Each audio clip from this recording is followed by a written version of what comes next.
en las tierras del altiplano mexicano, mucho antes de que existieran ciudades modernas, los pueblos originarios descubrieron un líquido espeso, lechoso y burbujeante que brotaba del corazón del maguey. No era agua, no era vino, era algo distinto. Los primeros en probarlo sintieron que aquel néctar los envolvía en un calor extraño, que su mente viajaba y su espíritu se elevaba. El hallazgo fue tan poderoso que no tardaron en atribuirlo a los dioses. El pulque nació con un aura de misterio y temor, pues parecía contener fuerzas invisibles capaces de transformar al hombre. Cuando los españoles llegaron al Valle de México en el siglo XVI, encontraron a miles de indígenas reunidos en fiestas donde el pulque era el centro de todo. Quedaron sorprendidos de que una simple bebida generara tanta devoción y respeto. No era un simple fermento, era un símbolo, un hilo que unía la tierra con el cielo. Para los mexicas, no existía nada parecido. El pulque estaba cargado de mitos y leyendas que explicaban su origen sagrado, y quien lo bebía no solo calmaba la sed, también abría la puerta a los mundos de lo divino y lo espiritual. Detrás del pulque existe un protagonista silencioso, el maguey. Esta planta, imponente y resistente, cubría extensiones enteras de tierra. Para los pueblos antiguos, no era una simple especie del campo, era un regalo divino, al que llamaban la planta madre. Su grandeza estaba en su generosidad. De sus hojas se obtenían fibras para hacer sogas, vestidos y papel. De sus espinas, agujas y armas. De su tronco, refugio y sombra. Y en su interior, escondido como un tesoro, estaba el aguamiel, la savia dulce que después se convertiría en pulque. La cosmovisión mesoamericana afirmaba que los dioses habían creado el maguey para dar sustento a la humanidad. Su importancia era tan grande que estaba presente en los códices, en los cantos y en los templos. Cada penca parecía un brazo protector que ofrecía recursos a quienes lo necesitaban. Al maguey se le trataba con respeto, como a un ser vivo que daba y daba sin pedir nada a cambio. Extraer su savia era casi un acto ritual, porque significaba abrir el corazón de la planta para compartir su esencia. Sin el maguey, el pulque no existiría, y sin pulque, muchas tradiciones mesoamericanas tampoco. El nacimiento del pulque está envuelto en leyenda. Se cuenta que la joven diosa Mayagüel, perseguida por demonios de la oscuridad, fue rescatada por Quetzalcóatl, quien la transformó en maguey para salvarla. De sus entrañas brotó el aguamiel, considerado la sangre divina. Pero el mito no termina ahí. De esa unión surgieron los Censon Totochtin, los 400 conejos, espíritus del pulque y de la embriaguez. Cada conejo representaba un estado distinto, desde la risa incontrolable hasta la reflexión profunda o la locura total. Para los antiguos, beber pulque era entrar en contacto directo con ellos. Por eso, cada sorbo era un acto sagrado y peligroso, pues podía dar alegría, sabiduría o descontrol absoluto. En la vida ceremonial mexica, el pulque era protagonista. No cualquiera podía beberlo. Estaba reservado a sacerdotes, guerreros victoriosos y ancianos respetados. Se utilizaba en rituales para agradecer a los dioses por las cosechas o para pedir lluvias. En fiestas agrícolas, se derramaba sobre la tierra como ofrenda a los dioses del campo.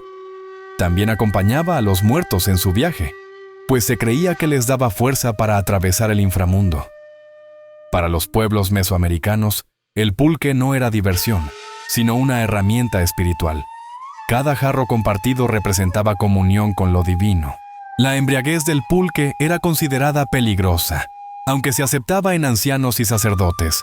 A los jóvenes se les prohibía beber en exceso. Un joven sorprendido ebrio podía ser castigado con dureza, incluso con la muerte. Para los mexicas, perder la razón era una falta de respeto hacia los dioses y la sociedad. El pulque debía consumirse con medida y solemnidad. Esta regulación convirtió la bebida en símbolo de jerarquía. Beberlo significaba estatus, sabiduría o experiencia. No era alcohol común, era un privilegio que mal usado podía traer deshonra.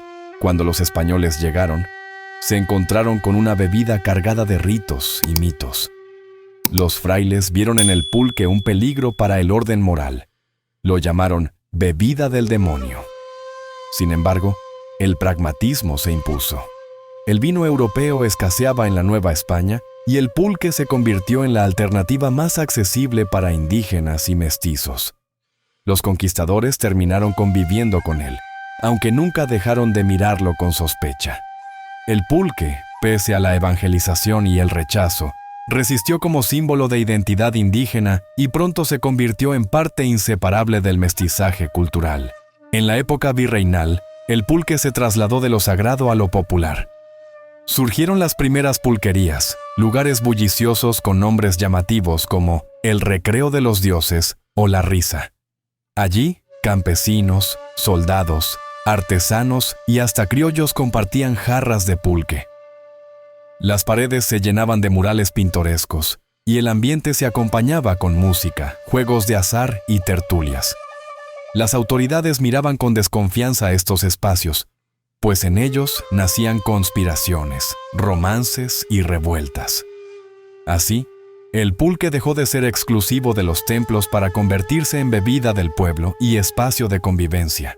Durante el siglo XVIII, el comercio del pulque alcanzó su punto más alto. Carretas cargadas de odres de cuero transportaban miles de litros desde haciendas pulqueras hacia la Ciudad de México. Era un negocio millonario que sostenía familias y regiones enteras.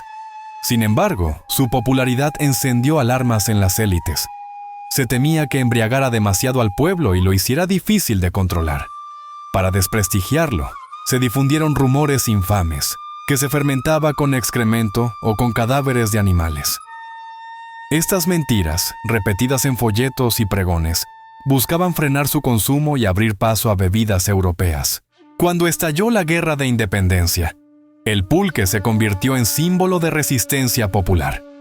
Los insurgentes lo bebían como afirmación de identidad frente al vino de los españoles. En las fiestas y campamentos, el pulque corría como la bebida del pueblo, uniendo a campesinos y soldados bajo la misma causa. Mientras las élites brindaban con productos importados, los insurgentes levantaban jarras de pulque, orgullosos de defender lo suyo. Así, la bebida de los dioses también se volvió la bebida de la libertad. El verdadero golpe al pulque llegó a finales del siglo XIX con la llegada de la cerveza industrial. Con campañas publicitarias agresivas, la cerveza fue presentada como moderna, higiénica y europea. El pulque, en cambio, quedó etiquetado como sucio, vulgar y atrasado. La estrategia funcionó. En las ciudades, la clase alta abandonó el pulque y poco a poco la bebida sagrada fue relegada a zonas rurales. Su fama se deterioró tanto que las nuevas generaciones comenzaron a verlo con vergüenza. El pulque pasó de ser símbolo de orgullo a convertirse en un estigma social. Aunque la ciudad le dio la espalda, en el campo el pulque nunca murió. Los campesinos mantuvieron viva la tradición del tlachiquero, el hombre encargado de raspar el maguey para extraer el aguamiel. Día tras día, al amanecer, recorrían los magueyales con acocotes, repitiendo un oficio heredado por generaciones. Para ellos, el pulque no era moda, era sustento y cultura. El campo se convirtió en guardián de la bebida sagrada. Gracias a esa resistencia silenciosa, el pulque no desapareció, esperando pacientemente su regreso. En las últimas décadas, el pulque ha vuelto a las ciudades con fuerza inesperada. Pulquerías modernas han abierto sus puertas, mezclando tradición con innovación. Jóvenes curiosos lo prueban en curados de frutas, chocolate o avena, descubriendo que aquella bebida estigmatizada tiene un sabor único y una historia fascinante. El interés turístico y cultural lo ha rescatado como patrimonio vivo de México. Hoy, beber pulque es un acto de orgullo y un puente con los ancestros. El pulque no es solo una bebida, es un testimonio de la historia de México. Nació en los mitos de Mayagüel, fue parte de los rituales mexicas, sobrevivió al desprecio colonial y resistió frente al brillo de la cerveza. Hoy, vuelve como un símbolo de identidad, orgullo y resistencia cultural.